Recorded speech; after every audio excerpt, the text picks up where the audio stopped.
Oh, hi. Good morning, good afternoon, wherever you're listening from. Thank you for joining today and welcome to Celebrity Customer Experience Riffs with me, Jill Raff, where we riff on anything and everything employee experience to customer experience because I believe and I feel certain that employee experience will lead to outstanding customer experience. It has to start in the inside of your company. And from the top, your leaders have to lead by example. So, part of doing that is thinking about how we communicate. Now, we're all different personality types. We all receive information differently. We all analyze and take in information. We actually communicate outward to people differently. So it's very important detail when we're talking about leadership, collaboration, being a cohesive work family is really being able to understand each other. And that means speaking to each other the way the other can hear you. So, with that, I am actually really excited today because I have someone as my guest that is going to help you in this manner because she's got all the great tips that you need to know. So, welcome, Liz Danziger. How are you Hi, today? I'm great. Nice to see you.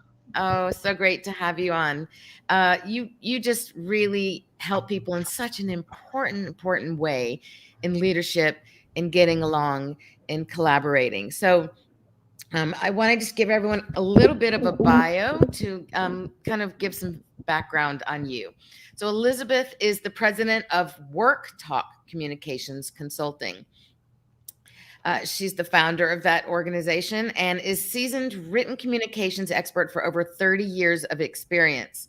She's a longstanding reputation in training people to become compelling, confident writers. I love that. Compelling and confident. That is sums it up right there. Super important. Danziger is the author of 4 books published by major publishers, including Get to the Point! Exclamation point, a text on business writing initially published by Random House. Work Talks, webinars, and coaching sessions prepare teams to write with clarity and influence amid the pressures of constant communication.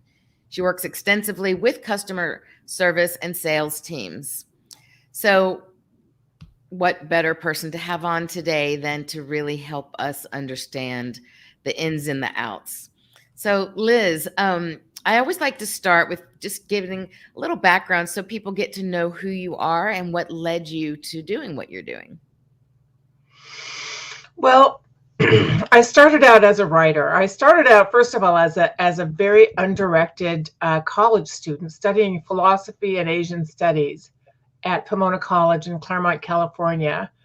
And I actually started my career, believe it or not, as a palm reader. I was an amateur palm reader in college. And when I was about to graduate, I thought, wow, what am I going to do when I get out of here? And a little voice in my head said, oh, write a book. And I said, oh, what about? And the little voice in my head said, palmistry. So there you go. And then I got a contract. And then it was published in 6 continents. And then it was translated in many languages. And it sold 60,000 copies. And there you go. And boom, I was a writer.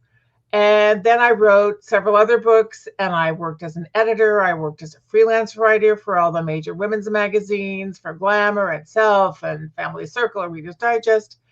And then at a certain point, I thought, I want to work with people who are doing real work. I don't really want to write another self-help article for Cosmo. That was it didn't feel significant to me. Not to diss Cosmo. Well, sort of, but whatever. Uh, and I thought, I want to work with business people because business people make the world run. And I went to the Anderson School at UCLA and did a program in executive education to hone my business skills, and started training corporate people in writing, and the rest is history. That is not at all what I expected. I know you and I have spoken before, but I had no idea. That was really interesting. I love learning those fun facts about It's people. a very, I don't know why I'm doing that. I don't tell everyone that, but that is where I started. And I've edited everything from one-page thank you letters to 1,000-page books.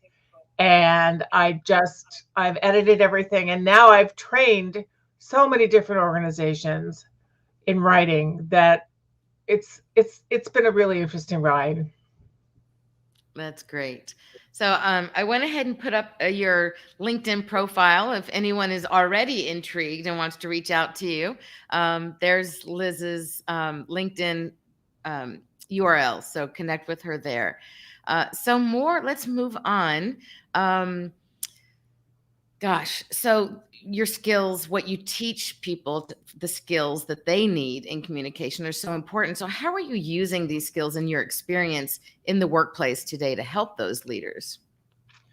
Well, the first thing is that leaders need to understand that their language creates so much in their employees' minds. So I was teaching a group of managers in Alabama a couple years ago, and I teach a tool called the 3 Ps: purpose, person, and point. That first, you have to know the purpose of your communication. Then you need to know the person you're trying to communicate with in order to fulfill your purpose. And then you figure out your point. And this manager raised his hand. I mean, I really felt for the guy because he sounded so plaintive. I was going purpose, person, point, and he raises his hand. He goes, "Well, why do I have to think about the person? Can't I just deliver my point?" And I What? thought, here is the problem. Because Right. when a leader does not really analyze the person that they're writing to, they may inadvertently offend them. And another thing to mention is that leaders really need to know how to write so that they maintain their credibility. In other words, another manager turned in a writing sample to me.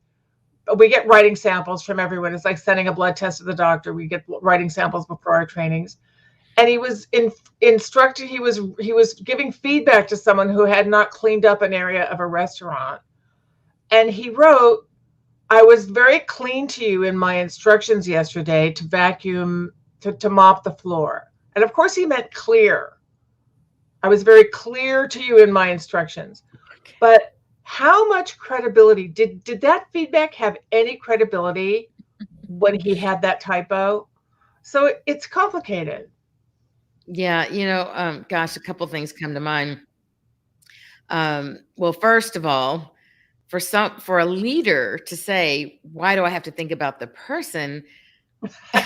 It's like Crack me up. it's Crack me it's up. all about the person you're communicating with, right? Like, yes, you need to get your message across, but the fact that you're not even considering that person means, why even bother communicating? Because then it's all about you, and no one wants to be involved in any sort of communication where it's all about the other person and they're not being considered. So no, that's being talked at, right? Like, no one wants to be That's talked a great at distinction, Joe. to start with, but also, so that just blows me away, and scary that that's a leader thinking that way. But secondly, your point about even how he communicated to this person who was, a staff member, crew member on the floor, which to me is just as important as someone sitting in a corner office. I believe that we need to create leaders at every single level, and that means 100%. giving them that respect. If you want them to be all in and committed, then that's the way you need to treat them. But besides that, yes, he ruined his credibility by not proofreading and seeing that he wrote clean instead of clear. But also, even it's not about the typo. For me, what I hear from that, Liz, is it's almost chastising and It's punitive in tone. a way, right? Like, his Tone. tone was just nasty. Like, there's a much nicer, better way to point out someone's mistake or error to get them to say, "Oh, I want to do better next time," instead of saying, you know, "You That's F why. you and go do it yourself," right? So Right, so right. with that example, you can we can do some real role playing here. How would you have, to teach people what better way it could have been said? What would be your advice to that leader of how to have communicated that same message in a way That the that it could person be had heard? not cleaned up the area Mhm. properly. Mhm. I mean, to me, it's all about just observation and consequences. Observation and consequences. It's never about blame. Right. So I would just say, like, when I came in this morning, I saw that the floor had not been mopped. Okay. What's the consequence of that? When the floor is not mopped, we don't have a welcoming atmosphere for our customers. Please make sure you mop next time or something along those lines. But I would start with just an observation. I noticed, and you Mhm. can use this at home. I noticed that the dishes were not washed. I noticed that this, and the truth is, there may be a valid reason why that floor was not mopped, Mm. which we need to allow space for the other person to have their story too. But I would start with just observation, consequences, request, and just keep it really straightforward and leave the blame out. And I talk extensively in the Worktalk trainings. We have a whole training on keeping your email short and sweet, which is all about having the right tone, but still getting your point across. Yeah, the tone is really, really important. Yeah, you touched on something that to me I think would be very important, especially when you're looking at that type of relationship, which also I think you have to consider the relationship between the two people or the person and the multiple people they're communicating with as a leader across your company is right. Like maybe something happened, like give them the benefit of the doubt and maybe ask, Exactly. The benefit of say, the I doubt. noticed when I came in that the floor wasn't mopped. Is there some reason that the floor wasn't mopped? Like, let's see how they respond to that first. Like, was there, did something happen? Is there a reason why? Keep it um, very open ended and very concise, and with no more information. See how they respond, and then go to that next step. Yeah, Very really wise. interesting. Yeah. So, I hate to say it, but I kind of have to ask because we're still in the pandemic. As much as it's amazing how many places I go to, I live in Austin. I'm actually right now in Las Vegas. I came to speak yesterday to the Alaska Char, the hotel, restaurant, retailers, and cabarets association, Alaska, for their 50th anniversary convention here in Vegas. So I spoke yesterday, and I'm just struck by people now. And if you're in any of the hotels or casinos, you have to wear a mask. That is their regulation, which is great. But how many people still have their mask down or walking around like, and I live in Texas, so it just strikes me that people think we're out of the pandemic, but we still are very much in the pandemic. So I have to ask this question: what consequences do you think you're seeing um, in the organizations right now because of the struggles that we're facing with the pandemic? And especially, I bet this is really big for you because when we communicate in person, it's very different than when we communicate by email or even by Zoom, but certainly text or anything written, which so much then during this time became very reliant upon that. And without the body language, it's even more challenging. So tell us, please, how have you found the impact on that, the consequences of that, and how you've advised people to get through this time? That's a great question. That's a great question. And I mean, for me, obviously, I used to do a lot of flying around and go to various places to do live training. And I love doing live training, but pretty much everyone has gone to online training now. So that's one thing. But what my clients have noticed is that in this situation where the physical contact is so restricted, the writing becomes much more significant. Because if you don't have that physical meeting where you're not meeting a person in person, then you may be relying primarily on email to have your relationship. And I tell people, in my 10 principles of effective email course, the first principle is choose the right medium for your Mm, message. And email is not Liz, always oh the right shoot. medium. Yes? You're getting garbled. Looks like your internet is kind of going in and out a little bit. Um, Try to repeat that. Looks like now it was frozen for a second, but it's not now. Can you repeat what you said because it All wasn't right. really All right. So comprehensible. what I said was that email is a very cold medium and it does not build relationships. And what we have to do is make sure that our words, because when we're not meeting in person, our written words take on much more significance in other people's minds. And as you Mm. mentioned earlier, tone is so important. So we teach people a variety of tools that they can use to warm up their tone to make their tone more accessible. So we have a whole tone tools package that people can use to warm up their tone. So can you give us an example of what that means? What does that look So like for people so what so it they looks can like learn? is, first of all, visualize your reader. Like imagine how is it going to feel for the other person to read this, and make sure, and I talk to people a lot about what I call the you idiot rule, which is that if you reread your email and you see that you could naturally add the words you idiot to the end of the email, then this is an email whose tone you want to revisit. So we have an exercise, which is that somebody would write to somebody, we were supposed to have lunch today. I went to the restaurant and waited an hour and you didn't show up.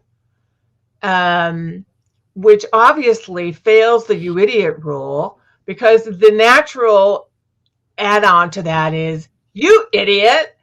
So we have an exercise where people rewrite that, that short email. People in breakout rooms rewrite that email. And what I notice is that, and this goes to the core of a lot of what I teach, is that some people will write, "Oh, I'm so sorry. Maybe it was me, da da da da da da da," and they never ask, "Can we reschedule?" They just kind of get all flowery and nice and apologetic and da, da, da, da, da. Mm.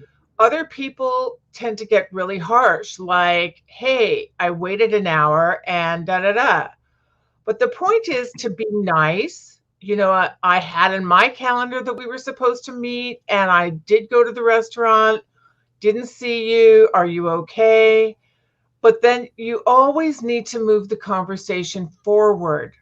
Always move it forward with a call to action, which is, can we reschedule? So it's possible to have that warmer tone, but still move the action forward. Mm. Yeah. Wow.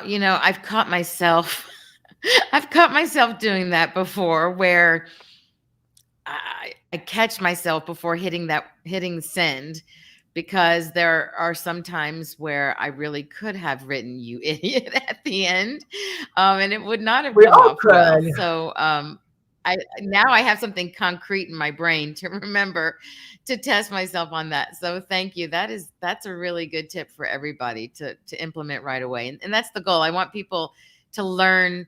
Um, Ideas right now that they can take and use from this conversation. And of course, if they like that and they see how it works, then they'll reach out to you for more. But it's And nice can to I kind of just say learn one from other you thing, right which now is during this time.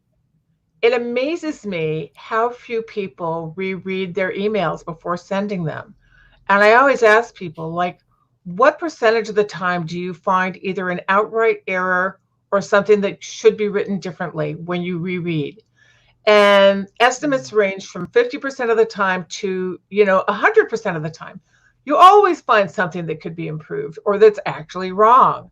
And then I say, well, what percent of the time do you proofread? Well, let's not discuss that, because people are under so much time pressure, so much pressure. And so they know that 100% of the time they find something that's wrong or they should change, but yet they say, oh, this time I'm sure it's fine. And that is and then they shoot themselves in the foot or worse.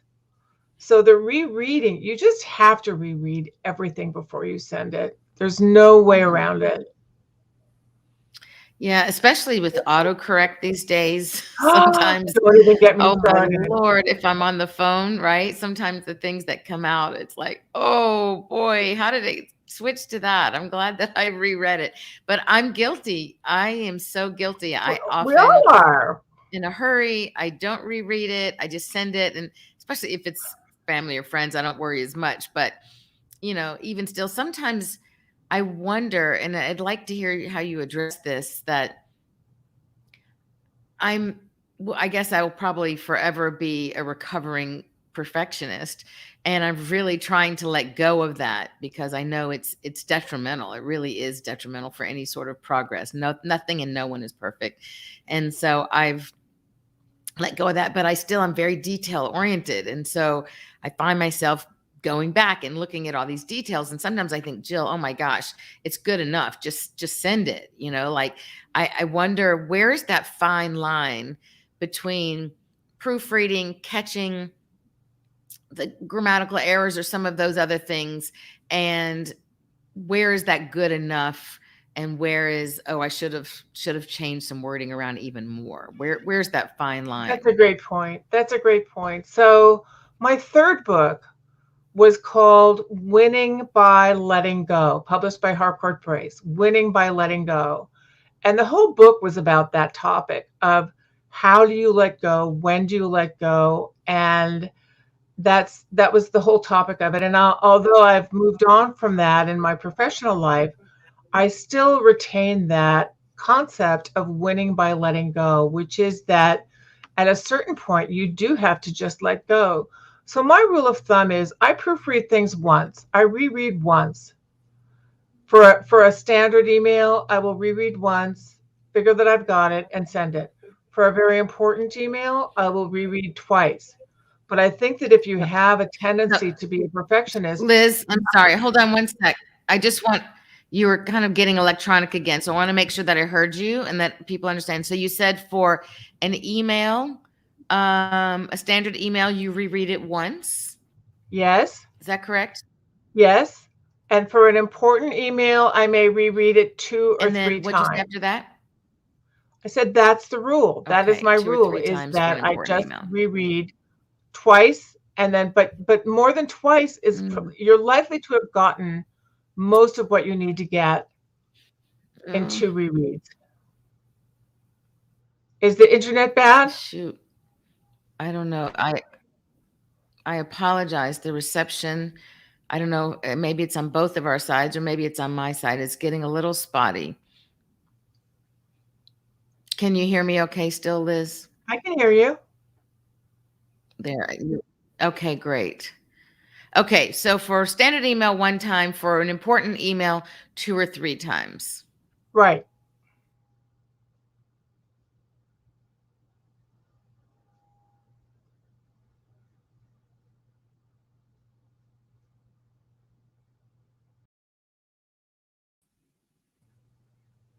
Lost you for a minute. My gosh, I know. I am so sorry. It completely went down. And there was a comment from someone that now is not showing. So, again, I apologize. I'm in the hotel and it's showing that I have full internet connection. So, I truly apologize for that, of what just happened. I'm going to try and see if I can find that comment. But go ahead and continue what you were saying, Liz. So you said for one review, one email, Well, regular email, one time important, at a two or certain three. point, you do have to win by letting go. And that this is another thing that I talk about in the trainings, is that if you send an email or turn in a report at 5 p.m., you should not be lying in bed at 2 a.m. still editing it in your head.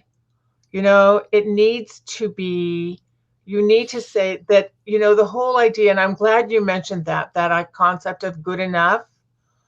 Good enough, in most cases, good enough is good enough. Now, for a proposal for a major piece of business, good enough is not good enough.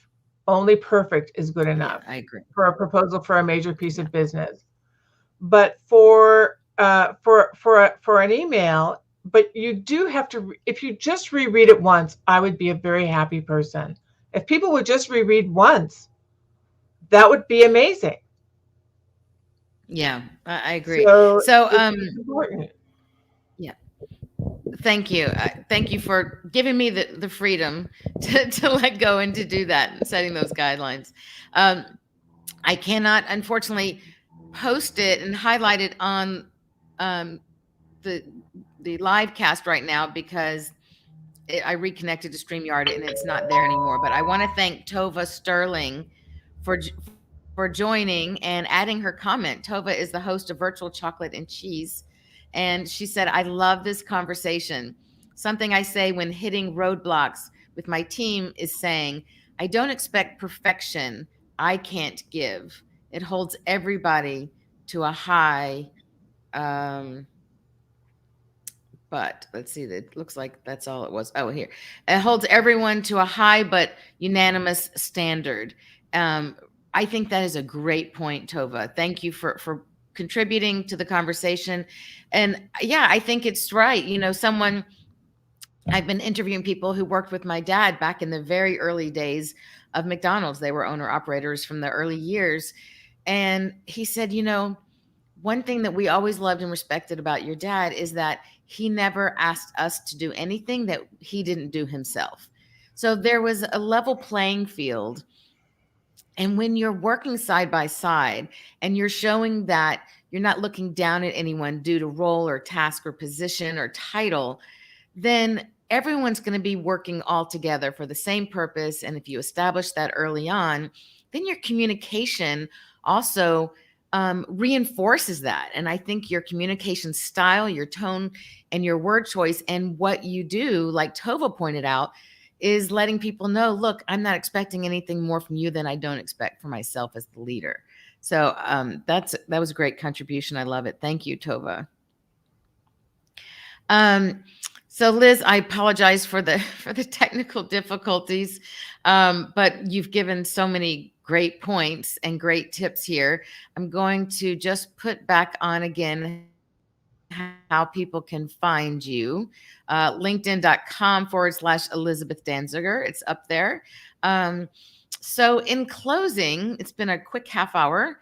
Um, what else would you like to add that could help people understand how to communicate better in the workplace so that not only do they have this this healthy relationships going on, but actually one that can help them grow as a business? Always think of your reader. Always, always think of your reader. That is the key thing. And ask yourself, what does my reader care about? What questions are in my reader's mind? Think about the reader and focus on, use the same type of language that your reader uses. Don't go above, don't go below. Mm. And that's the thing. I mean, if you know the purpose of your communication, are you informing, requesting, or persuading, and you know who your reader is, you're going to be light years ahead of everyone else. And please do reread. Yeah, that's really important. What you just said is think about the purpose, right? It goes back to your three P's, what you mentioned in the very beginning. Um, think about what is the purpose, right? You started out with saying purpose and then person and then point. So what's the whole purpose? Is it to influence? Is it to give directions, right? All of those different many ways that we communicate. Think about, as you said, the person that you're speaking to and what's the point of your letters. Those are of your communication. So one last quick question. Um, you focus on the writing, but do you also work in communication verbally and just directly? I actually focus primarily on the writing. I've also done some programs on nonverbal communication in the workplace. And for spoken communication, there are people who specialize just in speaking. And I tend to refer those people to a colleague. I'm a writer. I've been teaching writing for 35 years, and anything that has to do with a written word for customer service, for sales, for professional service firms, that's really my wheelhouse, is the written communication and the nonverbal to some extent. Yeah, perfect. Okay. Well, everyone knows where to find you for that because today, more than ever, the written communication is stronger than ever and really, really important. So I would encourage everyone to reach out to Liz. And she runs workshops and seminars. And so reach out to see how she can help you with that. Liz, thank you so much for joining today. Really, it's always a pleasure. I enjoy just how you communicate and all your great tips. So thank you Thank you. for that. Hmm. Thank you. And I love your Sure. philosophy. Thank you. It, oh, are you there with us? I'm here. Um, oh, okay. It keeps getting frozen. I'm sorry. You started to say you love my philosophy, but I I didn't hear do what came love your after that. philosophy. I think you really hit on a core truth that when people are treated well, they treat others well. I mean, what could be more obvious, but yet how many companies lose sight of that? And there is a direct line between how managers communicate to the customer experience, which means that's to the bottom line. So you're really onto Mhm. something very fundamental here, I think. And I wish you a lot of success in your work. Thank you. Thank you so much. Well, my goal is because obviously I believe that that's super important that we will actually create a happier world, a happier place that we all live in by how we communicate, how we prioritize people in our workplace, and outside, of course, but where most of our time is spent at work or being customers either way. So we're impacted by that. So I know that you can help people with that as well. So thank you. I Thank you. appreciate it, Liz. You're welcome. So, Liz, hang on for a sec here. I'm just going to wrap up for a minute. I want to thank everyone for joining today. Please excuse some of the complexities and challenges that we had with the Wi-Fi, but I think we were able to get all the goodies that Liz had to share with us today. Great nuggets on communication. It is all about communication. I have a CX checklist that I offer often, and you can get it from my website, which is up here, jillraff.com. And communication is just one of the elements. And one time I was speaking and they had a Q&A afterwards and they said, well, where there's 5 elements here, where would be the best place to start? And I was like, communication, communication, communication. It's all starts with that. So Liz can help you on that written part. Thank you for joining today. And next week we will be back again at the same time, the same place. I want to thank everyone. As always, thank you, Tover, for joining and for your contribution. I encourage everyone, even if you're watching the replay, thank you for watching the replay. And connect with me to talk about how can you prioritize your people? How can you improve your employee experience in order to create that great customer experience, which ultimately is what supports and makes your business grow, right? So thanks everyone today, and I wish you the best, and I will see you again next week.